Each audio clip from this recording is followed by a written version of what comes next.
قال رسول الله صلى الله عليه وسلم: بلغوا عني ولو آية. نحمده ونصلي على رسوله الكريم. عن أبي هريرة رضي الله تعالى عنه قال: قال أبو القاسم صلى الله تعالى عليه وسلم: في الجمعة ساعة لا يوافقها عبد مسلم قائم يصلي فاسأل الله خيرا إلا أعطاه۔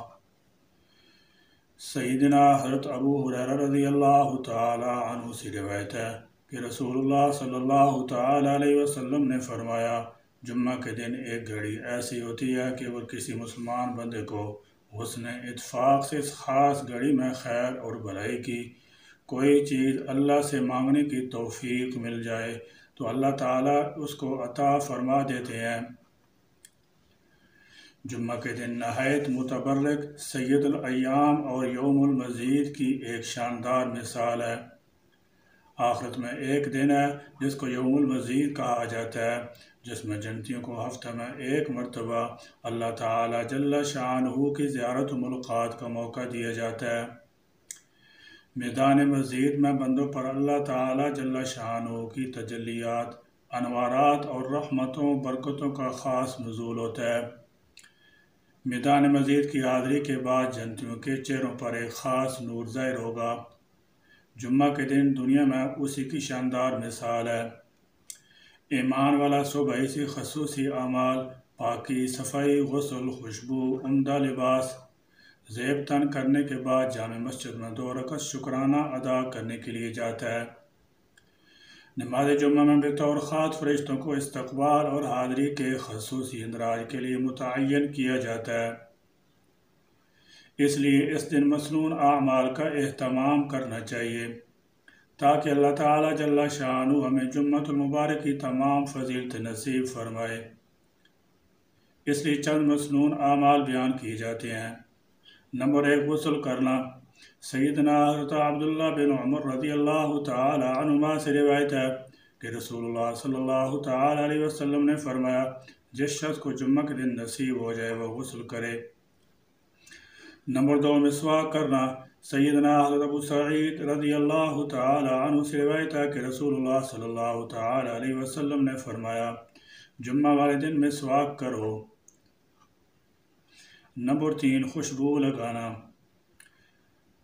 سیدنا حضرت ابو سعید رضی اللہ تعالی عنہ سے روایت ہے کہ رسول اللہ صلی اللہ تعالی علیہ وسلم نے فرمایا: اگر میسر ہو تو جمعہ والے دن خوشبو لگاؤ۔ نمبر 4، تیل لگانا۔ سیدنا حضرت سلمان فارسی رضی اللہ تعالی عنہ سے روایت ہے کہ رسول اللہ صلی اللہ تعالی علیہ وسلم نے فرمایا: جمعہ والے دن تیل لگاؤ۔ نمبر 5، صاف لباس پہننا۔ سیدنا حضرت ابو ذر غفاری رضی اللہ تعالی عنہ سے روایت ہے کہ رسول اللہ صلی اللہ تعالی علیہ وسلم نے فرمایا: جمعہ والے دن اچھا لباس پہنو۔ نمبر 6، جمعہ کے دن نماز فجر کی مسنون تلاوت۔ سیدنا حضرت ابو ہریرہ رضی اللہ تعالی عنہ سے روایت ہے کہ نبی کریم صلی اللہ تعالی علیہ وسلم جمعہ والے دن نماز فجر کی پہلی رکعت میں سورہ الف لام میم تنزیل السجدہ اور دوسری رکعت میں هل اتی علی الانسان یعنی سورہ دار پڑھا کرتے تھے۔ نمبر 7، جمعہ کی اذان کے وقت خرید و فروخت اور کاروبار بند کرنا۔ سیدنا حضرت عبداللہ بن عباس رضی اللہ تعالی عنہما فرماتے ہیں: اس وقت یعنی اذان جمعہ کے وقت خرید و فروخت حرام ہو جاتی ہے۔ نمبر 8، نماز جمعہ کے لیے پیدل جانا۔ سیدنا حضرت اوس بن اوس ثقفی رضی اللہ تعالی عنہ کہتے ہیں کہ میں نے نبی کریم صلی اللہ تعالی علیہ وسلم سے سنا، آپ صلی اللہ علیہ وسلم فرما رہے تھے: جمعہ والے دن پیدل جائے، سواری پر نہ جائے۔ اگر کوئی مجبوری یا عذر ہو تو سواری پر بھی جا سکتے ہیں۔ نمبر 9، جامع مسجد جلدی پہنچنا۔ سیدنا حضرت اوس بن اوس ثقفی رضی اللہ تعالی عنہ کہتے ہیں کہ میں نے نبی کریم صلی اللہ تعالی علیہ وسلم سے سنا، آپ صلی اللہ علیہ وسلم فرما رہے تھے: جمعہ والے دن جامع مسجد کی طرف جلدی جاؤ۔ نمبر 10، امام کے قریب بیٹھنا۔ حضرت اوس بن اوس ثقفی رضی اللہ تعالیٰ عنہ کہتے ہیں میں نے نبی کریم صلی اللہ تعالیٰ علیہ وسلم سے سنا، آپ صلی اللہ علیہ وسلم فرما رہے تھے جمعہ والے دن جامع مسجد پہنچ کر امام کے قریب ہو کر بیٹھو۔ نمبر 11، خطبہ جمعہ کو خاموشی سے سننا اور چپ رہنا۔ سیدنا سلیمان رضی اللہ تعالیٰ عنہ نبی کریم صلی اللہ تعالیٰ علیہ وسلم سے روایت کرتے ہیں کہ جب امام بیان کرے یا خطبہ دے تو سننے والا چپ رہے۔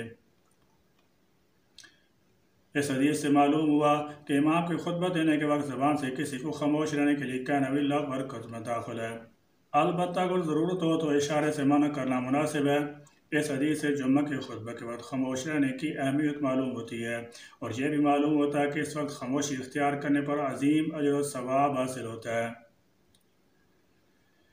سیدنا حضرت اوس بن اوس رضی اللہ تعالیٰ عنہ سے روایت ہے کہ نبی کریم صلی اللہ تعالیٰ علیہ وسلم نے فرمایا، جمعہ والے دن جامع مسجد پہنچ کر امام کے قریب ہو کر بیٹھے اور خوب خاموشی سے خطبہ جمعہ سنیں اور مکمل چپ رہے۔ نمبر 12، نماز جمعہ کی مسنون تلاوت۔ حضرت ابن ابی رافع رحمۃ اللہ علیہ کہتے ہیں کہ ہمیں حضرت ابو ہریرہ رضی اللہ تعالیٰ عنہ نے جمعہ کی دن نماز پڑھائی جس کی پہلی رکعت میں سورۃ الجمعہ اور دوسری رکعت میں سورۃ المنافقون کی تلاوت کی۔ آپ رضی اللہ تعالیٰ عنہ فرماتے ہیں کہ میں نے خود رسول اللہ صلی اللہ تعالیٰ علیہ وسلم کو انہی دو صورتوں کی نماز جمعہ میں تلاوت کرتے ہوئے سنا۔ سیدنا حضرت نعمان بن بشیر رضی اللہ تعالیٰ عنہ سے روایت ہے کہ رسول اللہ صلی اللہ تعالیٰ علیہ وسلم عیدین اور نماز جمعہ کی پہلی رکعت میں سورۃ الاعلیٰ اور دوسری میں سورۃ الغاشیہ کی تلاوت فرمایا کرتے تھے۔ نمبر 13، درود پاک کو کثرت سے پڑھنا۔ سیدنا حضرت ابو درداء رضی اللہ تعالیٰ عنہ سے روایت ہے کہ رسول اللہ صلی اللہ تعالیٰ علیہ وسلم نے فرمایا، مجھ پر جمعہ کے دن کثرت کے ساتھ درود بھیجا کرو۔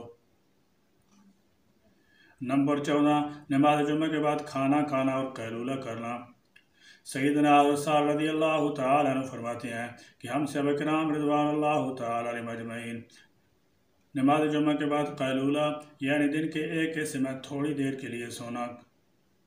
نمبر 15، سورۃ الکہف تلاوت کرنا۔ سیدنا علی بن ابی طالب رضی اللہ تعالیٰ عنہ سے روایت ہے کہ رسول اللہ صلی اللہ تعالیٰ علیہ وسلم نے فرمایا، جس شخص نے جمعہ والے دن سورۃ الکہف کی تلاوت کی تو وہ آئندہ جمعہ تک ہر طرح کے فتنے سے بچ جاتا ہے، یہاں تک کہ اگر دجال بھی نکل آئے تو اس سے بھی محفوظ رہے گا۔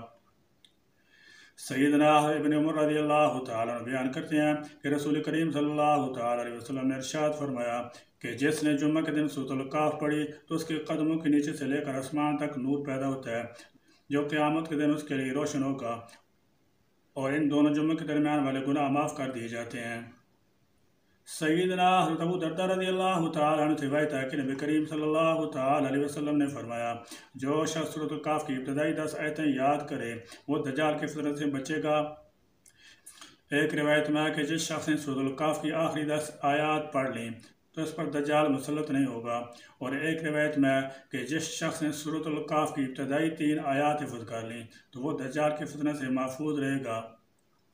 احادیث شریف کی روشنی میں جمعہ کے دن قبولیت والی گھڑی کے متعلق علماء نے 2 وقتوں کو ذکر کیا ہے۔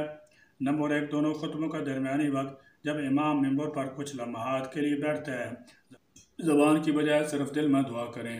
نمبر 2، غروب آفتاب سے کچھ وقت قبل۔ اللہ کریم سے دعا ہے کہ ہمیں اس مبارک دن کو سنت کے مطابق گزارنے کی توفیق عطا فرمائیں، آمین یا رب العالمین۔ وآخر دعوانا الحمد للہ رب العالمین۔